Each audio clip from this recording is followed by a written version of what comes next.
Of the 3,500 arrests ICE has made so far since President Trump came back into office, can you just tell us the numbers? How many have a criminal record versus those who are just in the country illegally? All of them, because they illegally broke our nation's laws and therefore they are criminals as far as this administration goes. I know the last administration didn't see it that way, so it's a big culture shift in our nation to view someone who breaks our immigration laws as a criminal, but that's exactly what they are. You may have kind of going with the worst first. They all have a criminal record? And welcome to the briefing If they room. broke our nation's laws, yes, they are criminal. Yeah, Peter. Carolyn, I can ask you very quickly, just following up on the question on immigration first. President Trump, during the course of the campaign in 2024, said the following about illegal immigration. He said, they're going back home where they belong, and we start with the criminals. There are many, many criminals. NBC News has learned that ICE arrested 1,179 undocumented immigrants on Sunday, but nearly half of them, 566 of the migrants, appear to have no prior criminal record besides entering the country illegally. Is the president still focused exclusively, which is a civil crime, it's not criminal? It's a federal crime.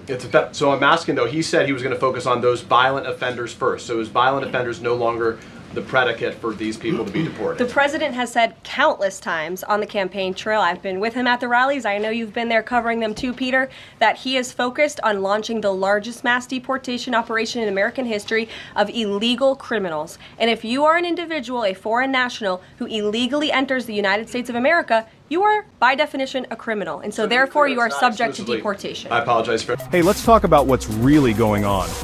There's been a lot of noise around the 3,500 arrests ICE has made since President Trump returned to office, and things are getting intense. So, what's the truth behind these numbers? Let's break it down. Okay, so here's the deal. ICE has arrested 3,500 people since Trump came back to office. Now, the big question is, how many of these people have actual criminal records and how many were just here illegally? According to officials, every single one of them is considered a criminal under this administration because they violated immigration laws.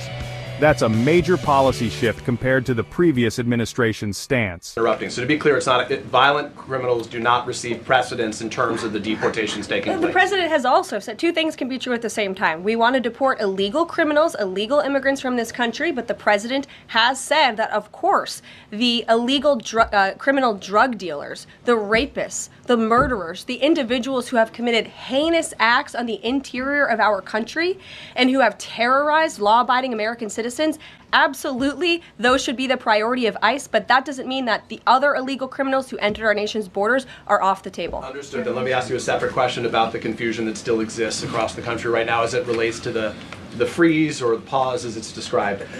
President Trump, of course, ran one of the key policy items was that he was going to lower prices, lower the cost of everything from groceries, as he often said. But in many of the cases, it would seem that some of these moves could raise prices for real Americans on everything from low-income heating, that program, child care programs. Will nothing that the president's doing here in terms of the freeze in these programs raise prices on ordinary Americans? What particular actions are you referring to that would... I'm referring to LHEAP right now. That's the low-income heating program, for example. We can talk about... There's no clarity, so I could refer to a lot of them. We don't know what they are specifically. Can you tell us that LHEAP is not one of those affected? But here's where it gets interesting. NBC News reported that out of 1,179 recent arrests, about 566 of those individuals had no criminal record beyond entering the country illegally. So, while the administration is saying they're all criminals, nearly half of the people being detained don't have a violent or serious criminal history. If you want to keep up with the real facts behind these headlines, hit that subscribe button and stay tuned. Trump isn't holding back. He's promised to launch the largest mass deportation operation in United States history. And while he's repeatedly said the focus will be on violent offenders, like drug dealers and murderers, the recent numbers suggest that even non-violent undocumented immigrants are on the chopping block. So you're asking a hypothetical based on programs that you can't even identify. No, I just identified. What I can tell you just is be that clear, since you guys haven't identified, let's do it together just for Americans at home. Medicaid, is that affected?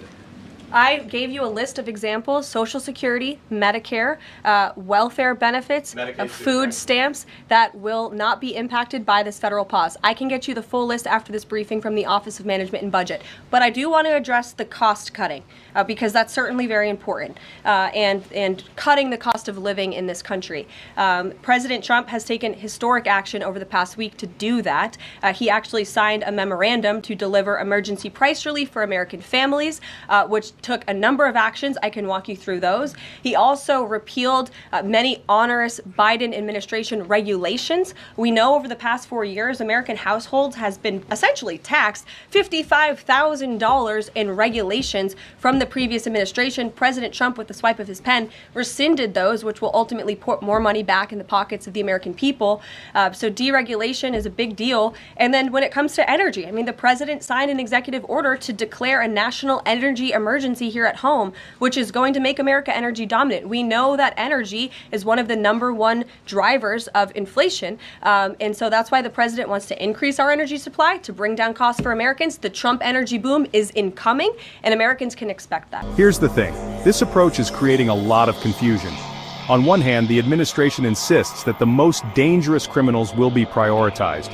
On the other, they're saying that anyone who crosses the border illegally is a criminal and subject to deportation, no matter their background. What do you think? Should the focus only be on violent offenders, or is the everyone goes policy the right call? Drop your thoughts in the comments. I want to hear from you. Let's switch gears for a second. While immigration enforcement is ramping up, there's also a lot of buzz about how Trump's other policies might affect everyday Americans. The administration has frozen several federal programs, but there's confusion about what that actually means. The White House says direct assistance programs like Social Security, Medicare, and food stamps won't be affected. But what about programs like Meals on Wheels? That's where things get murky.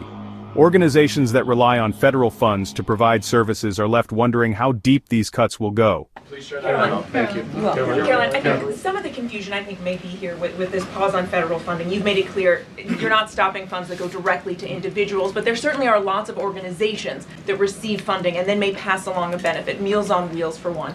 They provide meals for over 2.2 million seniors.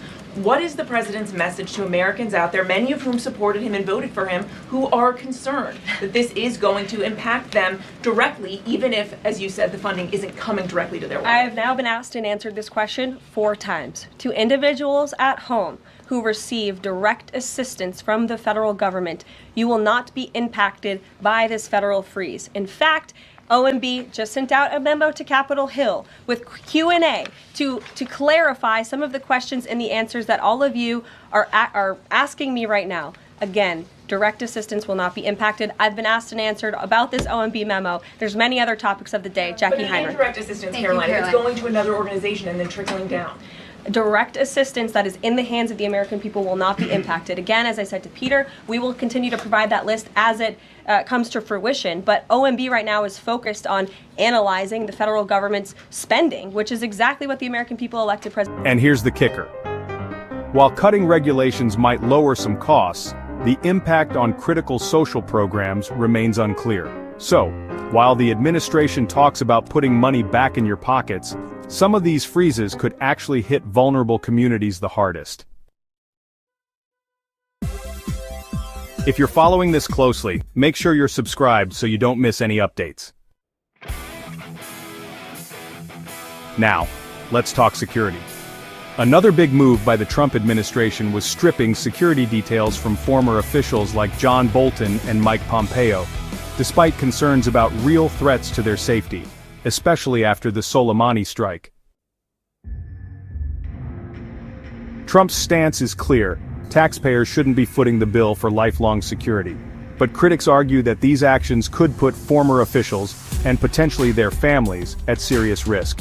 And on top of that, the administration has been firing career prosecutors, even those involved in high-profile investigations. The White House says it's all within the president's authority, but it raises a big question. Is this about cutting costs, or is it about removing people who pose a threat to Trump's agenda?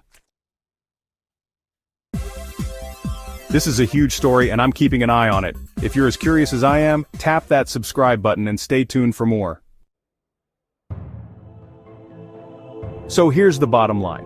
Whether it's mass deportations, freezing federal funds, or shaking up the security landscape, The Trump administration is making bold moves, but these changes come with serious consequences, and the impacts are already being felt across the country. Is this a necessary correction or is it going too far? I want to hear your take. Drop a comment below and let's discuss. And if you want to keep up with the latest, make sure you're subscribed. More to come soon.